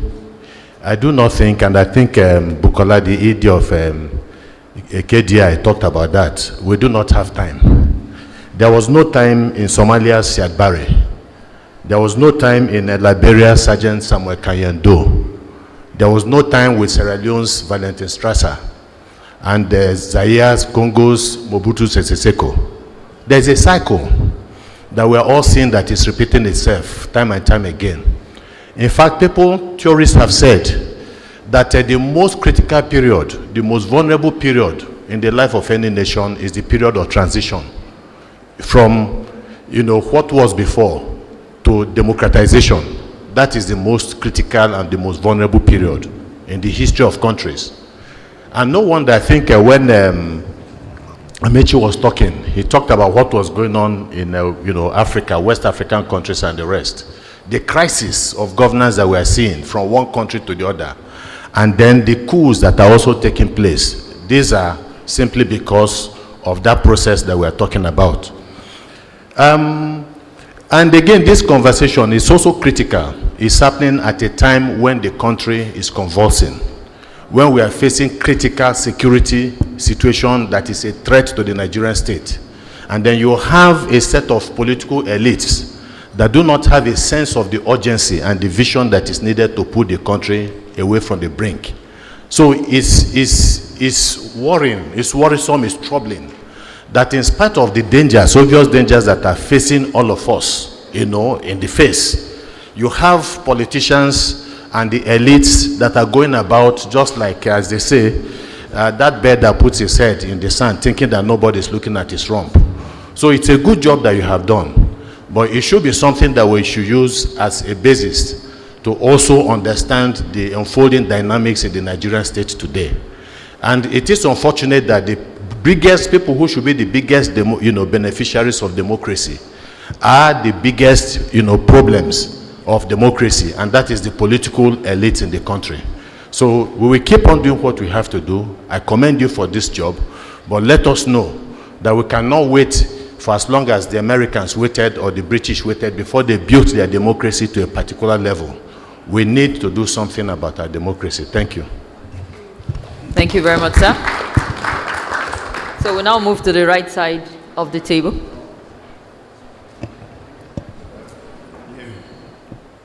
Okay. My name is Ibrahim Tafawa Balewa. I'm a researcher in the areas of peace, security, and development. Now, a lot has been said, but can you hear me? They can barely hear me? Okay, yeah. Let me get closer to the mic. So a lot has been said. My name is Ibrahim Tafawa Balewa. I'm from Bauchi State. I'm a researcher in the areas of peace, security, and development. I'm sure, Nicola, you didn't know what my PhD was on. Did you know? So my PhD a couple of years ago was on legislative turnover at the subnational level. And I used Bauchi State, my state, as the case study. So, can they hear me? So I use my state, Bauchi State, as a case study. So everything that's been said this morning and into this afternoon, it's so pertinent. And the similar challenges we had trying to get data. So for me, I'm an advocate for going back to the micro. We spend so much time talking about macro. There's so much literature, but in the process of my research, I struggled to get data and information of micro activities, subnational level, when it comes to parliament, democracy, good governance, politics, anything. So this is a very, very welcome initiative, and I think it's something that I wish I had. Even though I'm going to come up with a publication soon, I think it's something I had. But quickly, because of want of time, what I wanted to add to this conversation was something that I think we've slightly skipped, which is the fundamentals when it comes to democracy, which is the formation of the parties. So I truly believe that the lack of evolution of our political parties has been a major factor in this problem that we're talking about today, because it's on a platform of a party that all these individuals vie for positions and get into positions of leadership. So if our political parties don't have a clear doctrine, is it fiscal, is it monetary, is it agricultural based or education? None of the parties since 1999 have held on to a clear doctrine. And without a doctrine, there's a disconnect between the people. The people normally will identify with these doctrines and then follow suit. So that also gets civil society to add that pressure. You say that you're going to focus on agriculture. How come when you're in government you haven't focused on agriculture? Or you're going to focus on defense, military might, strengthen the armed forces for the first 3 years. So if there's no clear doctrine by the parties, then there's no vehicle to ride, there's no wave to ride on. So I think it's something that we really must put into this conversation and really put it at the forefront. We have to find a way to develop our political system, the environment, and then this comes from the parties. Thank you. Thank you very much. Thank you, Mr. Chair. My name is Dr. Idris Salisu Rogo from Kano. Definitely, there is no gainsaying that our democratic ideals is eroding gradually, and also there is serious problem that threatened democratic reversal in the country. Definitely, ideal democratic principles were the issues we discussed here. But sometimes when you ask the politicians, they have their own principles of winning elections. So one of our major problems in this country is what Professor or Dr. Yusuf Bala Usman called ignorance, knowledge, and democratic politics in Nigeria. Today, as made mention by Hillary Clinton in one of her statements, she says, and I quote, "The most immediate source of disconnect between Nigeria's wealth and its poverty is the failure of governance at all levels. Lack of transparency and accountability have eroded the legitimacy of the government and lead to the rise of groups that embrace violence and reject the authority of the state." Today in Nigeria, we are juxtaposed with so many problems. One of the major problems of politics and politicians in the country is not themselves, but rather what one of the famous psychological scholars call classical conditioning. Our electorate are conditioned in such a way that you as a leader or elected politician into a office, you are conditioned to act the way they so-called want you to act. And it's one of the major problems that politicians find themselves. Today, in the core northern part of the country, you cannot win an election without, compromising some of your principles, no matter how good you are. And another issue is the gatekeepers. You have gatekeepers, people who help you to ascend into the power. You have to also go according to their tunes and aspirations. So sometimes when you talk about theory, when you go back down there to practice the politics, you find it very difficult in an ideal sense. If not, you'll be kicked out after 4 years. So my issue here is civil society organizations and some of us, because we are critical stakeholders in democratic consolidation in the country, we need to enlighten our electorate. They need to know who can do this and what is an ideal democratic principles, so as we go in the same page, so that we can be able to achieve our desired and predetermined objectives. Lastly, okay. Thank you. Thank you very much. I appreciate you for getting the cue. Okay, I have two hands. All right, go ahead. Go ahead, ma'am. Thank you very much. My name is Enedi. Even though I studied economics, I studied accounting and journalism, I would prefer to simplify this matter, just like Prof did. Prof, with all his knowledge, there was something he told us. He said, look, we should make sure that we are eternally vigilant. So I'd like us to take it from there to see what solution we can profile. I was talking to some youth and they said there is no hope for this country. I say I'm damn optimistic. One, if you look at section 32 and 39 of the Nigerian Constitution, the media has that role to play. I'm not saying they are superhuman beings, but take the lead. Civil society, follow. All other persons, let nobody be sitting on the fence say, yes. Sometimes when we go to speak, you say, very good, tell them. No, you too, because we are facing existential problems now. The liability we carry is unfair. Every day they are asking you for money, especially if they see us now on television, they think you have a lot of money like the politicians. There is a solution. What can we do? The solution is there. It's about debt that is being owed, and we can enforce the payment of this debt. Political parties, we should focus on them. They are a major problem to us. The National Assembly as a pillar of democracy, they are a major problem to us. Is it that we can't do anything? We are not that helpless. Please, I'd like us to gather our energy together and begin to work. I know if you have not eaten enough, you will not be able to go and talk on television if you don't have transport money. But if you stay where you are, will it help us? So please, I want to encourage all of us that even on the women issue, the legal vacuum that we have seen that is causing this regression. Now, if I ask all of us here, where are we with the special seats bill? Are we going to be able to answer? Should that be, somebody should be able to respond to us. We should ask questions and the person to respond. So, Kedi, I thank you so much for giving us this opportunity to reflect whether we want to live or want to exist as Nigerians. Thank you.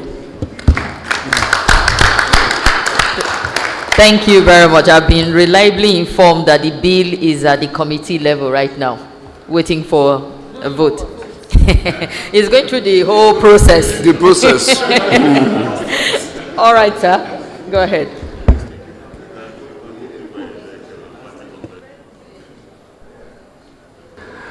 I'm really impressed for what. My name is Michael Adidotun. Okay, I'm a researcher.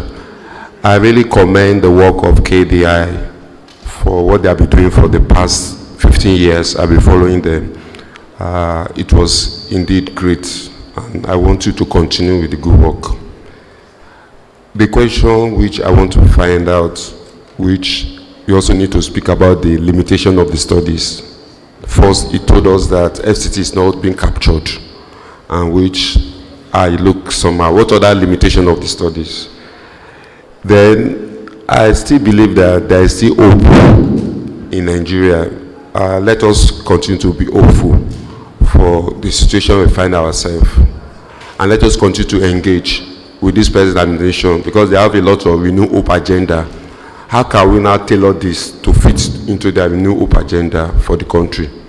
Once again, I wish everybody good, safe trip, and I believe that this country will go forward by God's grace. Thank you, everyone. Thank you very much. It almost felt like the closing remark, but there's still something else we have to add to the presentation. I think we've taken it. Mr. Sumner, I saw your hands up. Can you do it in 30 seconds? Sorry, I just needed to add this. I think we've been lamenting so much. The problem that I think at times that comes with civil society and maybe some of us in the media, and I try to tell my colleagues that it's not as if we don't have solutions. The major problem that we have is lack of democratic innovations. In other society, you see there's American democracy, there's British democracy. There are no two democracies that are the same. Why can't we have a Nigerian democracy? For example, why can't civil society drive an initiative where we have our political system transformed in a way that will make, for example, can we be innovative and hold and change our constitution to hold elections without political parties conducting presidential election?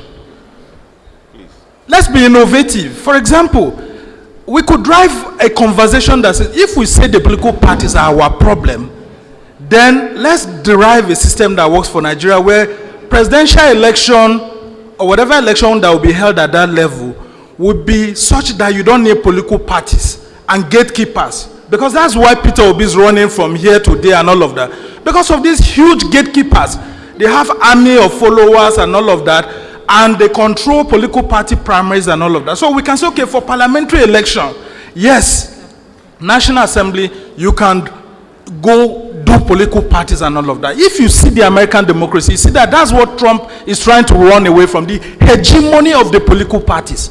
And if you look at the founding fathers of the America, one of them was very careful in stating, look at the first leader of America. Do you know that he was elected without political parties? And he warned carefully that the idea of bringing political parties in place, he's afraid that in the future they are going to be, you know, cronies, people who will hijack the system and make it difficult for people to be able to get the kind of leaders that they deserve. And so if we go to copy a system and the system is not working for us, why must we be fixated at that system? Why can't we change? And this is not just at the top. It's also at the local government level. For example, the president has tried very well in introducing an innovation that I feel the civil society groups are not supporting very well. The idea of having a local government autonomy where the system works down there. Because we've been hijacked by governors. Governors are the middle. Go to the UK, for example. They don't have governors. How come the system is working for them? They only have the top and the middle, and the floor, the councillors. How come they were able to remove the governors and their system is working? Is there anybody that says we must continue to have governors? Why can't we be innovative in our democratic practices? Councillors, for example, now are not meeting. You go to local councils, they only meet when allocations come. Or the local government chairman, they only come to office. A local government chairman whose community is very far will be living in the state capital. If it is not working, CSOs make this up, send bills. We can send private members' bills to the National Assembly or State Houses of Assembly to be innovative. Because if not, we'll continue to be singing all these songs. And excuse me, the CSOs, why are you always waiting for funders from abroad? Why can't we do that? All right. If they don't give us money, we can't attend to our own issues. That's why we're there. You know, it started from you saying the media should Wait, Kimberly, please. Right of reply. Vice Tete. See, look, let me tell you something. One of the characteristics of law is certainty. We don't talk as if we are in a merry-go-round and waking wishes and all sort of things. No, we've got a law that says democracy is not the best form of government. In Nigeria, we're practicing democracy by choice. Because, yes, that's why our law says that practice democracy, practice the principles of democracy. And you don't think that's going to be easy. The respected Damechi Anakwe, PhD holder, my dear friend, whose democratic rights were breached. I was able to get him 5 billion. I don't know why he has not collected it. He has promised me 20% when they punished him for speaking too much. Let me tell you something. You see, in this country, he was talking about the halcyon days of the pre-colonial times. In this country, we have never had any halcyon days in terms of democracy. Whether in the first republic, the second republic, and the third republic, we've had some of the worst politicians in the first republic. That's why we had a civil war. So let nobody tell me that democracy is eroding. No, we've not even practiced it. So we chose it, and it's a journey. Because it's a journey, that's why we have reports like this that show us the gaps, how we need to improve. If you think that democracy is not the best form of government for Nigeria, give me another option. Because you don't have another option, we made up our minds in 1979 and 1998 that looking at the confusion and the conglomeration you call Nigeria, the best form of government is democracy. And since we have chosen, we are not investing enough in even learning it, understanding it, knowing what it is. Because let me tell you what democracy promises. And I'm happy for you, Jai Gaskia. I'm not surprised because you're an experienced man. What democracy doesn't promise you much of development. No, it promises you freedom. It promises you free election. It promises you, free and fair elections. It promises you, your ability to vote. One more thing, and the last thing. If you have freedom, you will have a lot of billionaires. Let nobody deceive you. We did all this nonsense talk about military takeover and the rest of them. In Nigeria, let us wake up. And I respect my dear friend. Let me not end without telling him this. That there is a price to pay for democracy. And this is the price. Go and study what the problems are. Let us know what the gaps are and improve on them. If you think we don't want to pay the price, give me another option. And let's face it. Thank you very much, Vice Tete. The vibe I got was for us to have a tailor-made democratic. We already have it. Let me tell you, madam. This report doesn't show that it's let me tell you. The Nigerian constitution has already given us a Nigerian democracy. We just have people who are not practicing it. We have citizens who are lazy, who don't hold people to account. And then someone is accusing civil society of not doing what it's supposed to do. But is the media doing what it's supposed to do? No, how is the media? We in the media, we've been fighting so much for this democracy. And there's no one that can tell me that the price that the media is paying, that others are doing it. Because look at the conversations that we have right now.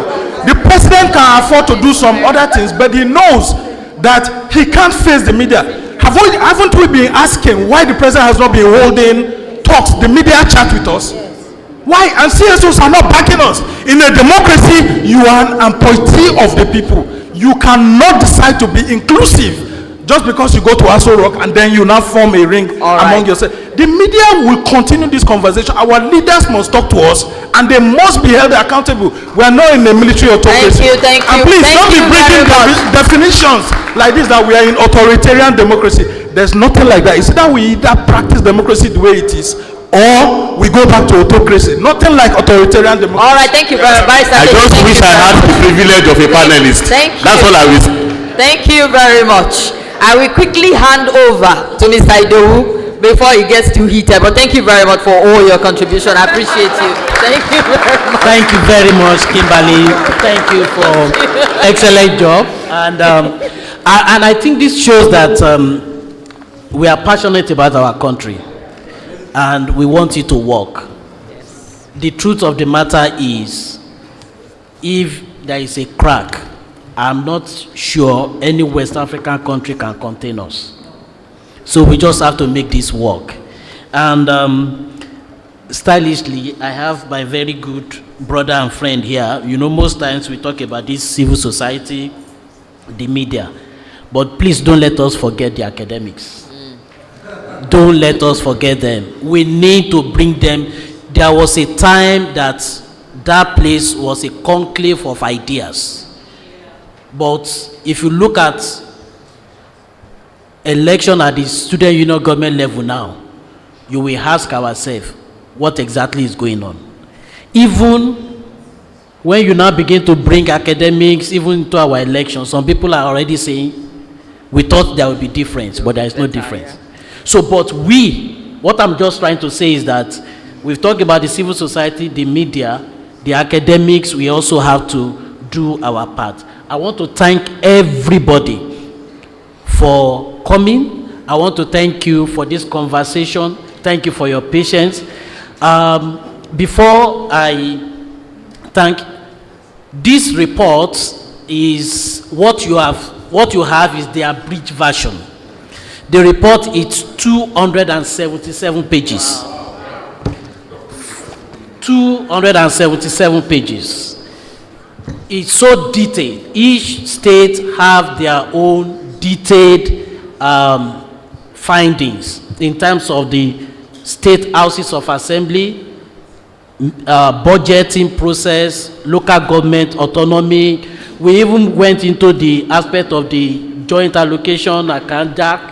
A whole lot is detailed. But what we have now, can we have, I'm already unveiling, can we have the code? We can download it. Yes. So, and it's also on KDI website. You can download it. It's also on KDI website.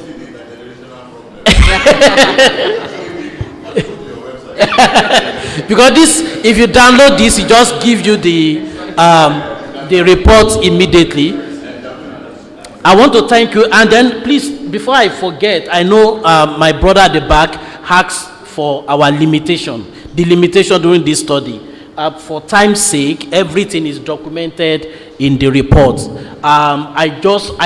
We also try, as when we were planning this meeting, we also try as much as possible to see how we are not going to make the gathering too academic. But the limitation and everything are right there in the report. And so I want, on behalf of KDI team, I want to thank every one of you. Specifically, let me thank Shein Waladele. She's meant to talk because of time, she couldn't. She led the team of the enumerator in data gathering in KDI, who worked tirelessly on the job. And thank you very much. Again, there is also a dashboard publicly available that you can just go. This is the dashboard. But I think you need to let us know the where people can do that. The dashboard is publicly there for us to see. So I thank you for everybody. You can download the report. We couldn't make available 277 page report for everybody. So, but we can download it, and we hope, it's our hope, that we keep engaging fellow civil society that are here. We can look at this report and pick project ideas on what we can do at various states. I want to thank the DG, Conference of Speaker. Thank you so much for coming. Honorable Speaker, Kano represented, thank you. And the PDI, thank you so much. The DG of People's Democratic Institute, thank you so much for coming. I want to thank everybody. Permit me, we will not be able to mention everybody, but I think we have gotten into another phase that we need to engage with things like this and make Nigeria work. So, once again, thank you very much. Before we leave, tea is served outside. Let's network, let's relate, and thank you so much for coming. God bless you. Thank you.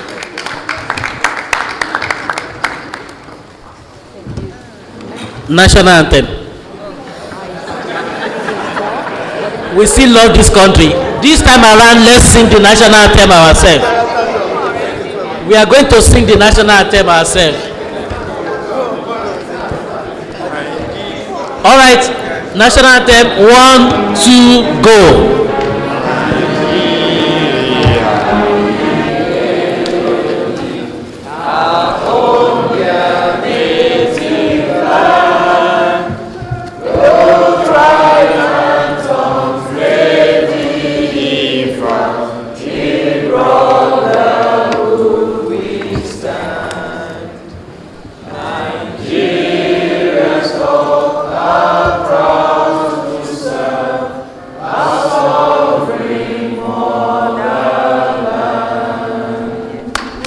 Thank you. God bless you. At scholartv.com.